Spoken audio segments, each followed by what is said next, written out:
The Canon T7 is still one of the highest selling interchangeable lens cameras out there, even 7 years after it was originally released.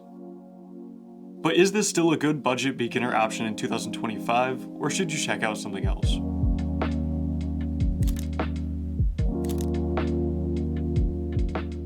Now, like always, I don't want to waste your time. I'm going to jump right into this video, but if it does help you out in any way, please consider dropping a like and subscribing to my channel. Now let's get into it.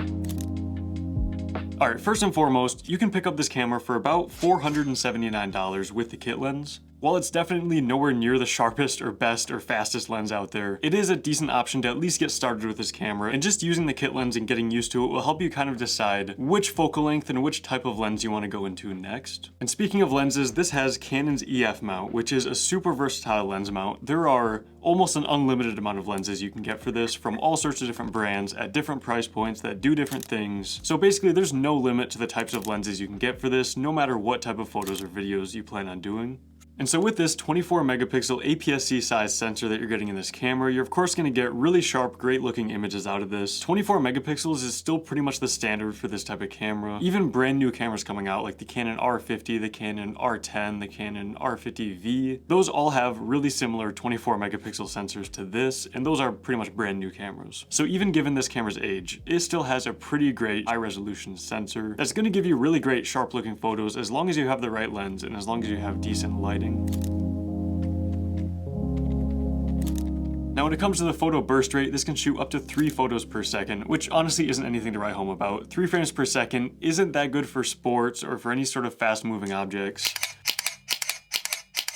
And so that is kind of a limiting factor of this if you plan to shoot a lot of action photography like sports, moving cars, and things like that. And then for video, this can shoot up to 1080p at 30 frames per second, and that's as high resolution of frame rate this goes.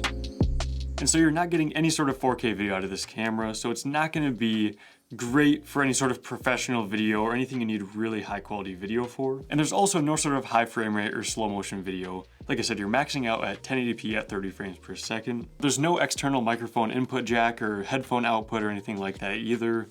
This is definitely a pretty subpar camera when it comes to video recording. And for the most part, if you have a newer iPhone, like iPhone 11 or newer, you're going to get much better video quality out of that than you will with the Canon T7. But just to finish off some of the main specs of this, you're getting a built-in flash, which is really handy to have. You're also getting a 3-inch fixed screen on the back here. It's not a touchscreen and it doesn't move or adjust in any type of way. Now that's something that most other cameras at similar price ranges are going to have fixed screens like this, but I really wish it was at least a touchscreen so you could change settings and go through the menus and at least do things a little bit easier than having to just press buttons to go through every single setting and change everything on this camera. And really one of my favorite things about just all the newer mirrorless cameras that have built-in touchscreens is just the fact that I can easily swipe through all the different settings, change my aperture and shutter speed, ISO. You know, I wouldn't personally say it's 100% a deal breaker. It's just a pretty annoying thing not to have any sort of touchscreen or any sort of flip screen for vlogging and things like that. But kind of going off of that and like what I've mentioned already, this is an entry-level, really basic, simple camera body. Now it does have a pretty deep, really comfy grip to hold, and the body overall is really comfortable to hold, and it only comes in at 475 grams for the body, which is pretty great for a DSLR camera like this.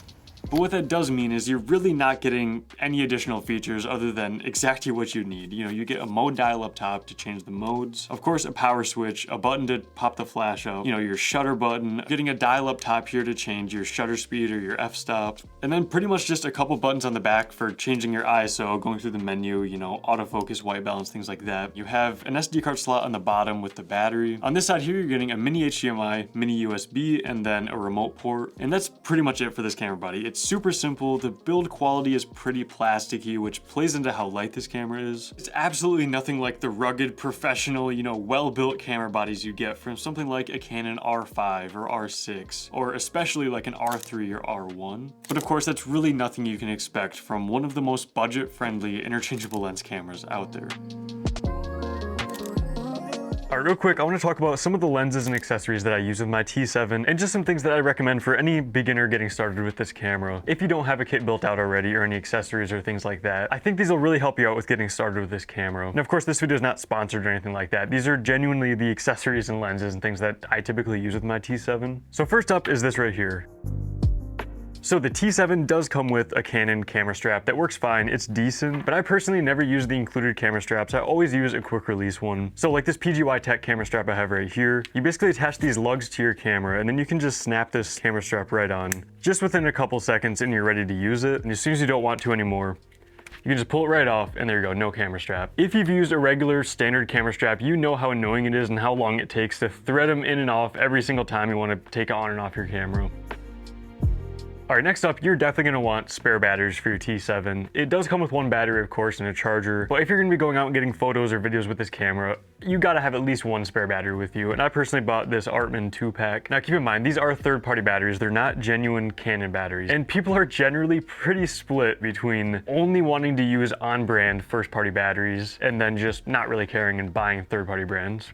Personally, I've always used third-party batteries like Artman brand ones, and I've never had a single issue with these. So as long as you look at the reviews and you're getting a highly rated third-party battery and charger, it'll get the job done at a fraction of the price of a first-party Canon battery. But of course, I will link first-party batteries down in the description as well if you do want to stick with Canon batteries only. And then lastly, there's two lenses I'd recommend for anybody starting out with this camera, especially, like I said, if this is your first ever interchangeable lens camera. Two of pretty much the best starting lenses that are really affordable, that'll give you a different look than, you know, the kit lens will give you with this camera. Number one, the Canon 50mm f1.8. This is the absolute most affordable lens that Canon sells.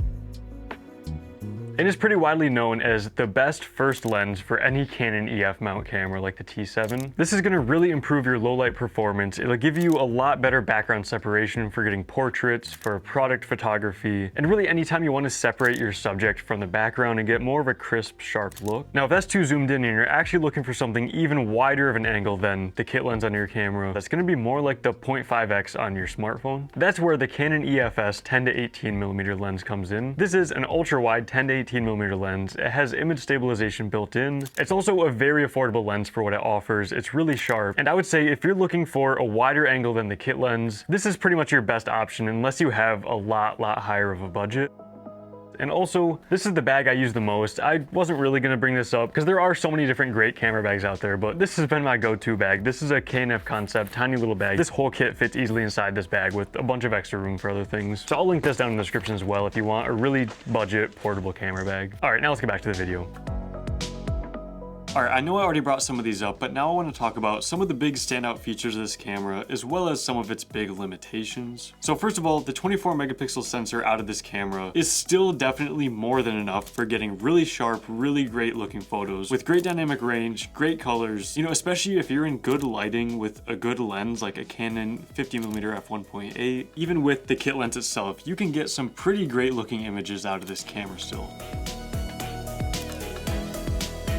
Now this camera also has wireless connection to the Canon app, so you can transfer the photos right from here directly to your camera wirelessly. You know, if you prefer to just take photos straight from this camera, import them onto your phone, and then just post them or share them from there, this does offer a pretty straightforward and easy workflow to connect to the app and just easily transfer all your photos straight to your phone. And of course, I already mentioned the Canon EF mount and just the amount of options you have for getting great lenses at all sorts of different price points, whether it's from Canon or from a third party. There's pretty much an unlimited option of lenses for the EF mount.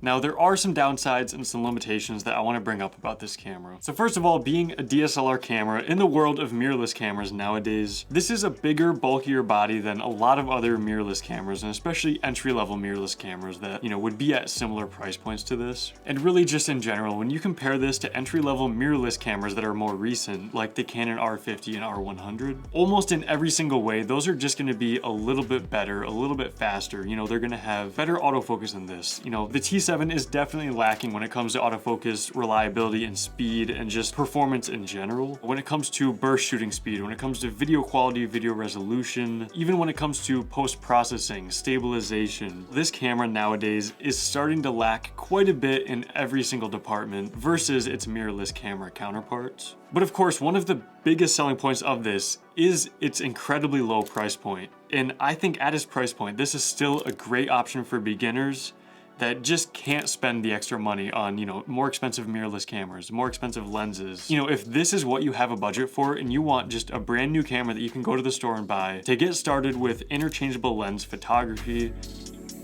I really think the T7 is still a great option. However, if you're anything more than a beginner and you really want to get the best bang for the buck you can out of a camera, I do think you'd be a little bit better off saving some extra money and getting a mirrorless camera like the Canon R50, the Canon R50V if you want to lean more into video, or even the Canon R10 if you have a little bit of a higher budget. I think those are better options, but again, if budget is your #1 priority, the Canon T7 can still take some awesome looking photos. You know, there's really not much that the right photographer couldn't do with this camera. So I'm gonna link some great cameras that are in similar, maybe slightly higher price points down in the description that I think would be great options if you do want a slightly higher performing camera than the T7. But that's it for me. Thank you so much for watching, and I'll see you in the next video.